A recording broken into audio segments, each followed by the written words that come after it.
큰 뱀이 사는 곳에서 목욕한 이야기. 월명동 잔디광장 위쪽 산 너머. 지금 성령길을 낸 곳의 화장실 위치에서 100m쯤 내려간 지역이다. 그곳은 내가 10대에서 20대의 여름 장마 때마다 목욕하고 기도도 한 곳이다. 어느 날 이곳에 대해 아버지의 이야기를 듣게 되었다. 월명동에 우리 아랫집 아저씨가 여름철에 무성한 풀을 베려고 가서 지게 놓을 자리를 찾던 중 한 장소에 풀이 없어 여름이라 풀들이 허리까지 닿는데 여기만 풀이 없네 하고 그곳에 지게를 놓으려 했다.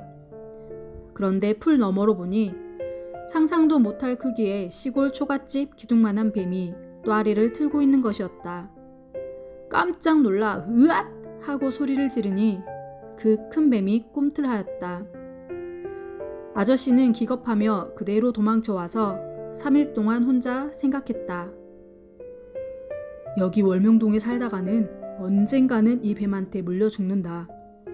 뱀이 이 지역에 돌아다니고 있는 이상 분명히 또 만난다.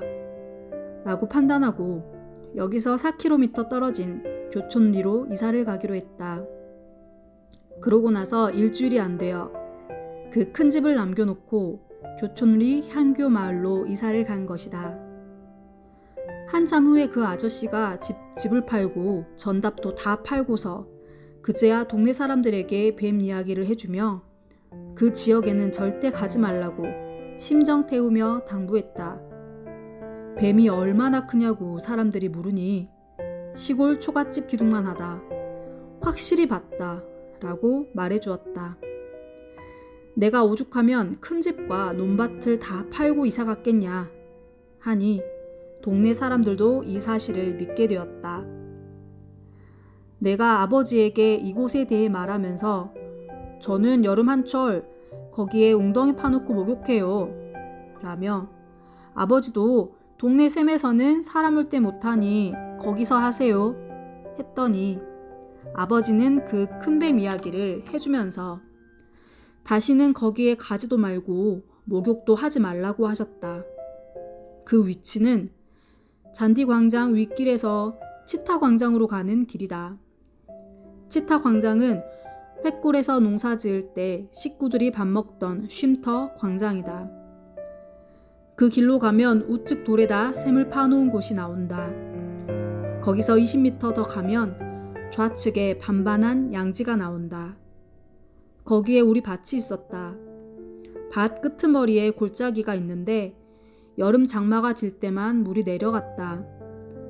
달의 넝쿨 속에 들어가 사람들이 안 보이는 곳에 웅덩이를 파놓고 목욕할 장소를 만든 것이다. 나는 아버지가 해주신 큰뱀 이야기를 듣고 충격을 받아 그 후로는 목욕하러 안 갔다. 그동안 뱀이 목욕하던 곳에서 내가 목욕을 한 것이었다. 생각만 해도 무섭고 끔찍했다.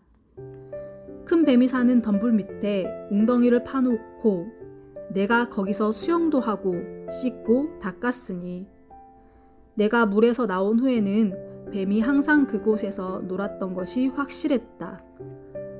이 일을 통해 사람이 모르면 죽을 곳도 천국같이 생각하고 산다는 것을 깨닫게 되었다. 오직 전지전능하신 하나님만이 이 사실을 알고 계시니 불쌍하고 안타깝고 사랑하여서 늘 도와주신 전능자 하나님이시다. 내가 목욕할 때 뱀은 나를 수시로 본 것이다.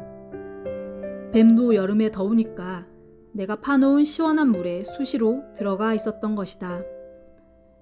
내가 목욕하는 것을 보고 뱀은 분명 쫓아와서 뚫뚫 감고 삼켜버리려고 했을 것이다. 당시 나는 그곳에 웅덩이를 파놓고 1년 이상을 더울 때마다 수시로 알몸으로 목욕했으니 그때 뱀이 나를 가까이 안 보았겠냐. 그곳은 달의 넝쿨이 엉켜있고 풀과 나무들이 쩔어 있어서 그 큰 뱀이 있어도 잘 보이지 않는 곳이다.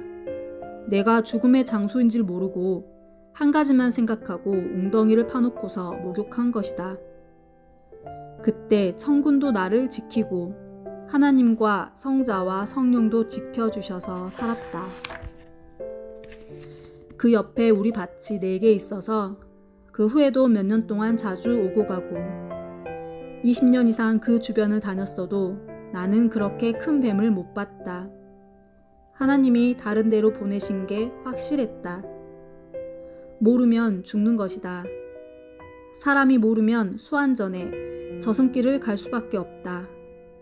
그러나 하나님을 믿고 사랑하고 의지하고 살면 하나님은 전지전능하신 고로 사랑하는 자를 살려주심을 확신하여라. 하나님은 우리가 몰라서 살려주시고 그 후에 깨닫게 해주신다. 깨닫고서 더욱 믿고 사랑하며 살게 하는 전지전능하신 유일신 하나님, 성령님, 성자이신다. 지금도 그곳을 지나갈 때마다 그때를 생각한다. 성령길로 내려가다가 다리꼴 방면을 보면 산 쪽으로 바위를 깨고 길을 낸 곳이 있다. 거기에 작은 골짜기가 있는데 길에서 10m 위의 지점이다. 지금 그곳은 번번하다. 옛날에 웅덩이를 팠던 장소가 희미하게 남아있다. 그때를 생각하면서 이 글을 쓸 때 하나님은 어떻게 이렇게도 나를 많이 살리셨어요? 라고 물으니 너는 내가 살려준 생명의 표상이니라 하는 음성이 들렸다. 감격하고 감사해서 울기도 하고 감탄도 하였다. 이때부터 하나님의 음성이 쭉 이어졌다. 내가 함께해서 살린 것이다. 내가 살려주었다. 내가 보았노라. 사람들은 나 하나님 신의 육체들이 아니냐. 내 육체를 내가 사랑하여 살려준 것이다. 시대마다 나 하나님의 육체들 중 한 명을 구세주로 삼고 그를 세상에 보내어 구원자로 쓴다 하셨다. 또 말씀하시길 세상의 육체가 되지 말고 전능한 나 하나님의 육체, 인간을 창조한 나 하나님의 육체가 되어 사랑하며 살아라. 나의 말씀을 전해주며 살아라. 나 하나님은 너희를 내 몸으로 쓰며 사랑한다 하셨다. 이 글을 쓰는 중에 하나님의 음성이 들려 받아쓰게 되었는데 너는 나 하나님의 것이라. 너를 살린 내가 직접 와서 써준다 하셨다. 지구는 우주를 쓰고 살고 우리 인생들은 지구를 쓰고 산다. 하나님은 우리 인생들을 쓰고 사신다. 우리가 하나님을 믿고 사랑의 대상이 되어 기뻐하며 사는 것이 곧 하나님이 인간과 천지 만물을 창조하신 목적이라고 오늘도 하나님이 또 말씀해 주어 쓰게 하셨다. 사람들의 사연 이야기도 끝이 없지만 하나님의 사연 이야기는 더 끝이 없다. 선생은 일생 동안 그리고 섭리 역사 44년 동안 오직 하나님의 말씀만 전해주며 살아왔다. 계절이 변함없이 오고 가듯이 세계에서 밀려오는 청중들이 인구름이 되어 내가 사는 골짜기를 뒤덮으며 오고 간다.